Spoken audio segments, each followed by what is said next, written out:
Hola, buen día a todos. Bueno, como me presentaron, soy miembro de CREA, pertenezco a 2 empresas familiares. Hoy les vengo a hablar desde la teoría por el doctorado que hice y desde la práctica por la realidad que me toca. Es bastante difícil hablar de un tema cuando uno no conoce tanto el público, así que voy a arrancar haciendo una sola pregunta, un poco para eso, para conocernos. Quiero saber, con el conocimiento que trajeron hoy hasta ahora, la experiencia que tienen en casa y lo que puedan saber de convivencia generacional, que levanten la mano quienes consideran que la convivencia generacional les genera una connotación más negativa, un desafío o un problema que yo tengo que afrontar. Levanten la mano. Ahora, levanten la mano quienes están convencidos de que es una oportunidad.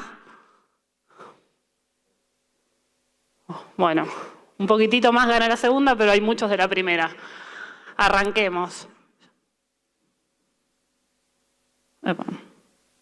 Yo vengo a hablar de convivencia generacional y para que todos lo conozcan, lo primero que hay que hacer es definirla. La convivencia generacional es una etapa, ¿sí?, en la cual hay al menos 2 generaciones, hoy en muchas 3, ¿sí?, que participan activamente del proceso de toma de las principales decisiones de negocio en la empresa.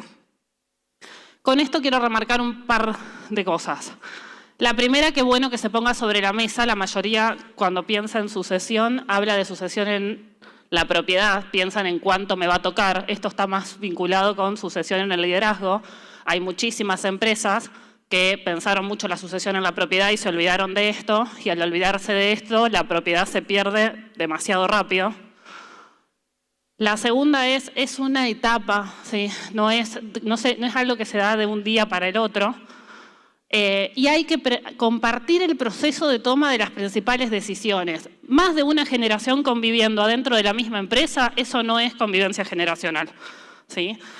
El principal comentario que se escucha, sobre todo de nuevas generaciones, es: che, hace 10, 15 años que estoy acá adentro, pero si no compartiste ese proceso, si no formaste parte de el liderazgo, el simple paso del tiempo adentro de una organización no te da capacidad de mando ni de liderazgo. El segundo tema que quiero hablar es quiénes son los principales protagonistas de esta convivencia generacional. El número 1 es la persona que se retira, ¿sí? A la persona que se retira tengo 2 mensajes claves para decirle. La primera, mis más sinceros aplausos. Para mí, si te lo planteaste, si estás acá y querés afrontar ese proceso, te mereces toda mi admiración. ¿Por qué? Porque es una etapa recontra difícil, porque a su vez es mucho más cómodo, y es lo que elige un grupo interesante de personas, decir: mirá, el día que yo no esté, hagan lo que quieran después de mí el diluvio, si total yo no voy a estar, arréglense. Y el segundo mensaje que tengo es: la convivencia generacional es una responsabilidad indelegable. Yo sé que tienen a cargo un montonazo de responsabilidades, de cosas para hacer, pero llevar a cabo este proceso, ayudar a la empresa colaborando con el futuro líder que se va a hacer cargo de eso el día de mañana, es indelegable. Lo tienen que llevar a cabo ustedes, si no se pierden un montón de cosas. El segundo protagonista es el sucesor. El sucesor de una empresa familiar, tenés que estar pensando sí o sí que es una empresa que se va a desarrollar hacia una sociedad de hermanos o un consorcio de primos, ¿sí? Con esto, lo que quiero remarcar es la responsabilidad y el desafío que tiene la generación que ingresa a la empresa a ocupar esa posición. Es mucho más grande de la que tuvo la persona que se retira. ¿Por qué pasa eso? Porque se da esta situación de doble cono invertido. El dibujo que yo puse ahí. Ese sucesor tiene un cono hacia arriba, los socios, hermanos, primos, distintas generaciones, todos opinando sobre qué quieren hacer. Te tenés que poner de acuerdo hacia dónde querés llevar el negocio, les tenés que rendir cuenta. Y aparte tiene otra pirámide abajo, la empresa, con su estructura, con una estructura que no es que diseñó él, es una estructura que se hizo a medida de la persona que se va o a lo sumo pensando en la empresa. Y está ahí, o sea, tiene que liderar intermediando entre estas 2 fuerzas. Con esto, ¿qué quiero hacer? Quiero desromantizar la idea de bendecido, afortunado de la persona que está ahí. Muchos se dicen, ay no, porque mirá el privilegiado de mi hermano, mirá lo que le toca. No sé si es privilegiado, yo lo que estoy segura es que hay que tener la capacidad de estar ahí. Y en la capacidad de estar ahí es la formación que les tiene que tocar, o sea, es dejar de hacer lo que a mí me gusta hacer para empezar a hacer y a capacitarme en las cosas que son necesarias para poder estar ahí en forma eficiente. Eso es otra cosa, o sea, uno no va a la empresa familiar a ocupar esa posición y a hacer las cosas que a mí me gustan. Uno va ahí y tiene que saber negociar, tiene que tener capacidad de conducción, tiene que saber manejar equipos. Y sí, pero a mí me gusta manejar el tractor. Y bueno, o no sos la persona apta para eso, ¿sí? O necesitamos cambiar el enfoque. Y después hay un montón de partícipes necesarios. El principal, los socios. De los socios, a ver, los socios tienen que avalar al futuro sucesor en el liderazgo de la empresa. Tienen que ser aliados y no un contrapeso en la balanza. Ahora, necesito detenerme un minuto acá y hablarle a los que son socios y decirles lo siguiente. Una sucesión patrimonial a vos te convierte en heredero, pero no en socio. Nadie está obligado a ser socio. Uno elige o no serlo.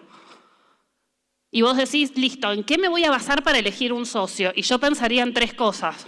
Yo elijo un socio por el capital que me aporta, elijo un socio por el capital humano, o sea, el saber hacer, el saber decidir en la empresa. Y el tercer factor, clave, elijo un socio porque quiere hacer lo mismo que yo con esta empresa, dirigirnos hacia lo mismo. La típica charla anual que tienen con el asesor, que dura 15, 20 minutos y le pregunta visión y misión del negocio. Pero pensarlo en serio. O sea, che, ¿por qué yo quiero estar en esta sociedad y asociarme con fulano y hacia dónde quiero ir? Y si no pasan esas tres cosas, si no me cierra, es mucho más honesto y eficiente a mediano y largo plazo decirlo, comunicarlo. Che, no quiero formar parte de esto. Y dirán, ay no, pero ¿qué va a pensar mi papá? Las expectativas que puso y todo. Siglo XXI, en el fondo, todo padre tiene naturalizado que lo que quiere es hijos felices y realizados, y no sea dentro o fuera del negocio. Ahora, si decidiste ser socio, tenés la responsabilidad de, primero, apoyar al líder para que pueda desempeñar bien ese rol, participar en los procesos, ser un aliado y no un peso. Además, en este proceso, esta etapa de convivencia generacional, como yo les dije, es clave comunicarlo, que los empleados también lo sepan, que si todos podemos apoyar este proceso, lo apoyemos. Ahora voy a hablar de cuáles para mí son las 4 claves de éxito de un buen periodo de convivencia generacional. La primera, el deseo de participar y tener un objetivo en común. Si llegamos hasta acá, si tenemos a las 2 generaciones que entendieron la importancia de hacer esto, bueno, ¿qué podemos hacer? O sea, ¿cómo podemos estar juntos para potenciarnos y hacer una empresa familiar sostenible en el tiempo? ¿Qué nos pasa? La generación que se retira es una generación llena de temple, de sabiduría, de trayectoria, de experiencia, ¿sí? La generación que llega está llena de energías, tiene conocimiento de las nuevas tendencias, de la nueva tecnología, tiene unas ganas de hacer y un impulso terrible. Hay que saber compatibilizar eso, temple y energía. La nueva generación, ¿qué hace? Quizás toma decisiones demasiado rápido, asume riesgos que eran innecesarios. ¿Por qué? Por la energía esa que les desborda. Ahora, la generación mayor podría ser el contrapeso ideal, el puntapié que se necesita para generar un mejor proceso de toma de decisiones, siempre y cuando no transformen ese temple en un freno permanente. Hay que aprender a negociar entre esas dos partes. Pero hay que entender para esto 2 cosas que para mí son claves. La primera es, tenemos que compatibilizar que llegamos acá en un momento en que tenemos expectativas de vida distintas. La generación que se va, ¿qué quiere? Tranquilidad y disfrute. Ya está, ya laburé. La generación que llega, todo lo contrario, energía, crecimiento, vamos para adelante. Y eso se da y hay que saber compatibilizarlo, tenemos que saber negociar. Ahí se vincula con el segundo punto. Hay que saber conversar entre generaciones distintas, entre viejos y nuevos. Hace poco se lo dije a un empresario y me dijo, señorita, yo todo converso con mi hijo desde que nació. Somos distintos. Si vos conversás permanentemente y en esas negociaciones no conseguís lo que vos querés sabiendo que lo haces todo el día, evidentemente algo estás haciendo mal. ¿Por qué llegamos y es tan difícil conversar? Para mí hay 3 cosas que hay que ponerlas sobre la balanza. Esto que les dije primero, tenemos expectativas distintas de un mismo proceso. El segundo, hay un montón de emociones en el medio. Hay emociones vinculadas con la familia, hay emociones vinculadas con la empresa. Hay educaciones, hay un proceso de educación distinto. Hoy se pueden estar dando hasta 3 realidades distintas. Quizás la persona que se retira es el empresario empírico. El que hizo la empresa y la creó en base a su trayectoria, a su esfuerzo, sin educación universitaria, pero que invirtió en la educación universitaria de sus hijos, esperando que se incorporen a la empresa. Él quería que los hijos se incorporen a la empresa, pero no por eso equivale a decir que no considere que sea complejo convivir con su hijo adentro de la empresa, su hijo ya universitario. Imagínense lo siguiente. ¿Quién es el deportista número 1 del que estamos hablando todas las últimas 2 semanas al menos? Colapinto. Vamos a hacer una suposición. Supongamos que el padre de Colapinto sea taxista, que haya laburado toda la vida arriba de un taxi, ¿sí? Y que gracias a horas extras y todo le logró pagar a Colapinto un curso de Fórmula 1. Y que la vez que manejan junto, Colapinto le dice, el problema, papá, es que vos no sabés manejar. Tiene razón y quizás sí, pero si su padre no hubiese sabido manejar, Colapinto no hubiese hecho el curso de Fórmula 1. Su padre es autodidacta, uno viene con un montón de otros conocimientos. Hay que saber cómo expresar cada cosa. Hoy se dan a veces, yo le dije, convivencia entre 3 generaciones distintas. Esta, la autodidacta, y quizás 2 más universitarias, pero la nueva universitaria, la más joven, viene con un uso de tecnologías y de tendencia mucho más alto. La diferencia de educación, hay algo que hay que asumir, ¿sí? Asumamos que en este proceso, y digámoselo a la otra parte, es algo que lo quieren las 2 generaciones, pero que las 2 generaciones le temen.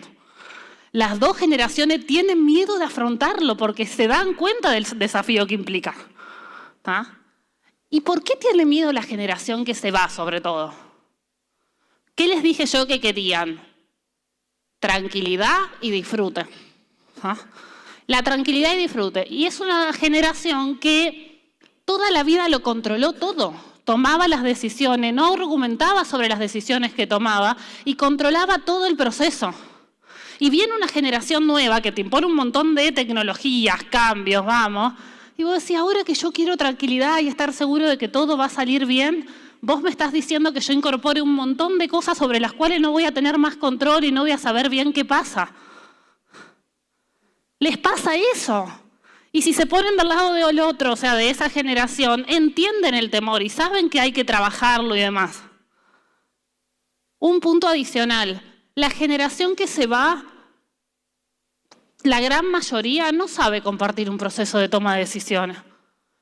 ¿Qué nos pasa? Le dicen, che, venís la nueva generación. Y le digo, che, papá, explícame por qué tomaste esta decisión. Y como que se sienten reacios, como que si yo lo estuviese controlando. No lo estoy controlando, estoy intentando aprender. ¿Está? Y cuando no saben muy bien cómo rebuscarse, dijo, porque es mío y yo con lo mío hago lo que quiero. No pasa por ahí. O sea, estamos intentando entender ese proceso. Hay otra cosa más. La generación que se va tiene algo que vale oro, que es que el conocimiento que tiene muchas veces es intuitivo. Yo he visto papás y demás que vos decís, che, no sé por qué toma tan rápido esa decisión, pero es brillante lo que hace. Y es algo que lo hace en 2 minutos y a mí me lleva 2 horas y media. Al menos. ¿Está? Pero si eso no lo intentamos bajar al mundo analítico, a comprenderlo, para tomar la decisión, se pierde cuando esa persona se va. ¿Ah? Esa intuición en el negocio, en saber comprar, vender, la relación comercial, no sé. Hay que intentar bajarlo, aprovechar esto, es una etapa. ¿Para qué? Para potenciarnos y hacer una empresa sostenible en el largo plazo. Aprender a conversar entre generaciones distintas es difícil porque hay muchas emociones también que se mezclan. Lo que yo les decía, de empresa, emociones de la familia. El tercer punto es que para que una convivencia generacional sea exitosa, tiene que tener una fecha de inicio y una fecha de cierre. Y hay que hacer un proceso de delega gradual de responsabilidades. Cada vez que digo esto, en un 60% de las empresas lo que me dicen es, no señorita, yo ya delegué. Implementado por un tomá y hacete cargo de un quilombo atrás de otro. Eso no es delegar. Delegar es un proceso que tiene etapas. Por eso yo hablo de la convivencia generacional como una etapa que puede durar meses, puede durar años dentro de una empresa familiar. ¿Qué etapas tiene el proceso de delega? La primera, fácil, yo hago, vos mirás. La segunda, yo hago, vos hacés conmigo. La tercera, vos hacés y yo miro. Y la cuarta, vos hacés. Si seguimos con este proceso, vas a tener la tranquilidad que la persona que ingresa sabe hacer, quiere hacer y puede hacerlo. Pero tampoco hay que delegar todo. Hay que pensar cuáles son mis mejores actividades, las que generan valor y que conviene delegar. Y cuando yo decido delegar algo, lo clave es, listo, te pongo un objetivo. Te delego este proceso, te pongo un objetivo, te voy a medir en tal plazo por el objetivo. El que delega diciendo qué es lo que tiene, o sea, la responsabilidad, el objetivo, el cómo lo tenés que hacer y está encima todo el día, asfixia. Es imposible que una nueva generación quiera desarrollarse ahí.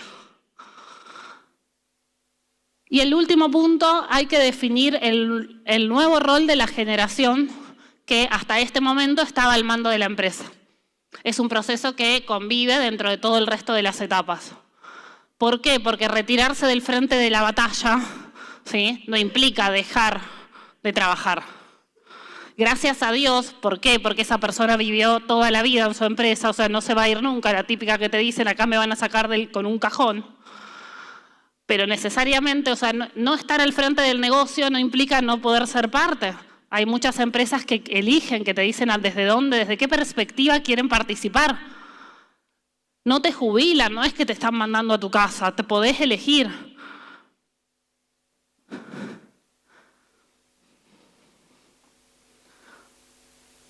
Por último, quiero hablarles un poco de la experiencia personal. En relación al último punto, definir el nuevo rol de la generación que se retira, yo les dije, soy miembro de 2 empresas familiares de la región Cuña Boscosa. En una de esas empresas tuve un abuelo del cual aprendí muchísimo, muchísimo, muchísimo, muchísimo. Para mí era el libro gordo de Petete, en todo lo sabía. Y cuando yo estaba haciendo este doctorado en Italia, donde me especialicé en empresas familiares, no entendía una decisión de negocio que había tomado. Compró un campo que era horrible. Horrible, en el medio de la nada, todo monte. ¿Viste cuando vos decís, che, qué ve él que yo no veo? Y después de analizarlo todo, preguntar y todo, fui y se lo pregunté. Y le digo, che, yo quiero entender qué estás haciendo. Porque me interesa y todo. Y me dice, Lucila me dice, esta es mi última gran pasión. Y me dice, ¿vos sabés lo difícil que es delegar? Lo difícil que es dejar que mis hijos se hagan cargo del negocio y todo. Me dice, yo compré esto. Yo compré esto y le estoy poniendo toda mi energía, porque si con 20 años de experiencia acá adentro no logro yo hacer que eso sea negocio, ¿quién lo va a lograr? Listo, me cerró, la idea era redonda. Él buscó una otra pasión que le ayude a eso. Hay un montón de herramientas así que se pueden trabajar. Ahora quiero hacer un cierre con 2 mensajes. Cuando estuve en Italia, la convivencia generacional fue el tema de mi tesis. Trabajé con empresas italianas y trabajé con empresas argentinas. Cuando conocí una empresa italiana de un empresario que yo le digo esto empírico, el que hizo en base a la experiencia, 0 estudio, nunca leyó un libro de empresas familiares. Cuando voy a ver su empresa, en donde la segunda generación ya estaba al mando y él se encargaba de una parte del taller, Lo hizo todo perfecto. O sea, todo lo que yo venía estudiando en la práctica, él lo había hecho. Y a lo último, antes de irme, le digo, yo quiero entender, ¿qué te llevó a hacer todo bien? Obviamente que en la entrevista en italiano, él agarra y me dice, señorita, yo siempre supe que es muy difícil salir de las espaldas de un gigante. Y como que no entendía, yo decía, estaré interpretando bien, o sea, no sabía qué me quería decir. Y se ve que mi cara se lo demostró. Entonces, en ese momento agarró y me dijo, señorita, ¿usted sabe quién fue Henry Ford? Levante la mano quien sabe quién es Henry Ford. Bien, vamos a hacer el mismo ejercicio, manténganla levantada. Ahora, manténganla levantada quien sabe quién fue el sucesor de Henry Ford. Yo hice lo mismo, o sea, creo que quedaron 4 manos levantadas. Le digo, no, yo sabía quién era Henry Ford, no sabía quién era su sucesor. Entonces me dice, bueno, probemos con otro, Walt Disney. ¿Quién sabe quién fue Walt Disney? ¿Quién sabe quién fue el sucesor de Walt Disney? En eso le digo, bueno, me dice, pero quizás porque usted es muy joven. Me dice, hablemos de la actualidad. Steve Jobs, ¿quién sabe quién es Steve Jobs? Y ahora, ¿quién sabe quién es el sucesor de Steve Jobs? Ahí se mantenieron un poco más. Me dice, es muy difícil salir de las espaldas de un gigante. Ahí lo entendí. Y me dijo, señorita, yo no creo ser ni Henry Ford ni Walt Disney, pero a veces estamos en pueblos chiquitos, en ese momento lo estábamos, en donde nuestra empresa, nuestro emprendimiento nos dio determinada posición, somos gente. Me dice, yo sabía que para mi hijo esto no iba a ser fácil y di lo mejor de mí. En el mundo de los negocios, las cosas importantes nunca son hechas por una sola persona. Eso pasa hoy en la actualidad. Me voy contenta si hoy, al cierre de esta charla, todos se van convencidos de que la convivencia generacional es una oportunidad, que hay que afrontarla, que hay que hablarla y ponerla sobre la mesa y dedicarle tiempo. Muchas gracias. Muchas gracias, Lucila.